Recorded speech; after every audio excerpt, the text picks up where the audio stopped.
ইচ্ছা তোরা দে আর মালিক হইছে আল্লাহ, তোরা আল্লাহ তোরা দেখে রাখবো। কি করছ তুই? হ্যাঁ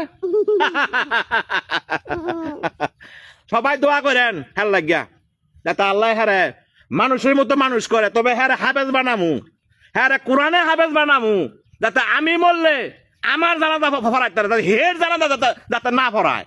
সবাই ভালো থাকবেন।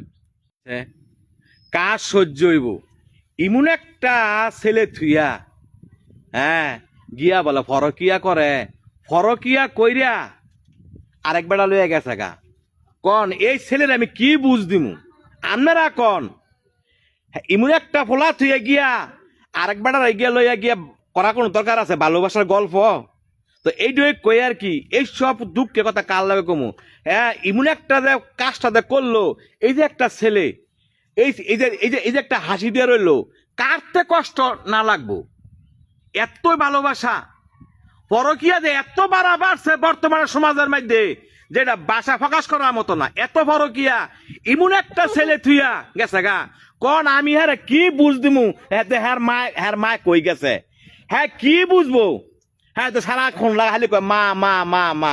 অনেক কনছে আমি কি বুঝ দিতাম বলে হ্যাঁ রে বেডির ঘরের বেডি, তুই যে মনে কর আমার কামাই খাইয়া আমার সবকিছু লইয়া দে গেলি গা আরেক বেড়া লইয়া। আজকে তোর একটা ফোলা তুই থুইয়া গেছ, এই যে ফোলা আজকে আমি লইলি আটটাছি, আমি এটার কি বুঝ দেই? আপনারা কোন দর্শক ভাইয়েরা কি কইছি বুঝছেন? তো বর্তমানে সমাজের মধ্যে কার ফোলা কার মাইয়া কই যায়, কার লগে যায়, কোন উঠা বসা করে, এই যে এগুলি আমরা খেয়াল রাখি না। আমরা কন এমন একটা ফোলা থুইয়া গেছে গা, আমি বিদেশ থেকে আইছি, বিদেশ থেকে আইয়া ছুটিয়ে থাকে দি ফোলা আমার হুগাইয়া কাটি হয়ে গেছে গা। অনেক কন তো এইসব লোক লয়ে কি মানে এইটা লয়ে কি যাওন যায়? অনেক কনছে আমি কি বিদেশ হয়ে যাবো না আমি এই ছেড়ার দেখশনই করবো?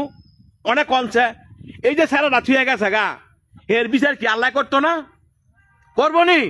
তো এইটাই কই বাইরে যারা যারা আছেন মানে বউ থুয়া বিদেশ যায় না, বউ থুয়া বিদেশ যায় না, তো ভাই আইয়া কইলাম ইমন কষ্টের মধ্যে পড়বেন। তো যেই বেডির ঘরের বেডি তোর একটা কথা কয়ে দে, সোনিয়ার ঘরের সোনিয়া, তুই যেমন গেছত গা বেড়া লইয়া যাইগা সমস্যা নাই, তবে আল্লাহর মাল আল্লাহ দেখে রাখবো। কিন্তু বড় হইলে তোর যে গল্প কাহিনী হ্যাঁ সব শোনামু। যেমন হ্যাঁ থুতু ফেলায়, যেমন হ্যাঁ থুতু ফেলায়। আজকে হ্যাঁ রে আজকে আমার 3.5 বছর এমন একটা মাসুম শিশু ফুটফুটে বাচ্চা কনছে, কার না কার খারাপ লাগবো? আরে ফাঁসানের ঘরে ফাঁসান একটা রাস্তার লোকের তো মায়া লাগে। এই যে একটা ফোলা তোর মায়া লাগলো না?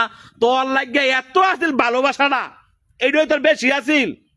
হ্যাঁ তো এই যে এই কাজটা করছ, এই কামটা ভালো করস নাই, তবে তুই মনে রাখিস এই যে একটা মাসুম শিশু হ্যার মনে যে একটা কষ্ট, তুই যেন গিয়া যাস না কেরে কোনো দিন তুই শান্তি পাইতি না। কথাটা তুই মনে রাখিস। তোর বিচার করবে স্বয়ং আল্লাহ করবো। তো দর্শক ভাই একটা কথা কয়ে দেই, পরকিয়া করেন ভালোবাসা করেন যা কিছুই করেন বিয়ার আগে করেন, কিন্তু বিয়ার পরে কি আবার ভালোবাসা? আমরাও থাকবেন সুখে, হেও থাকবেন সুখে, ফায়দা হ্যার কষ্ট না। এই যে ছেলেটা আসতেছে মায়া লাগে না? আমার তো ঠিক মায়া লাগতেছে। চিন্তা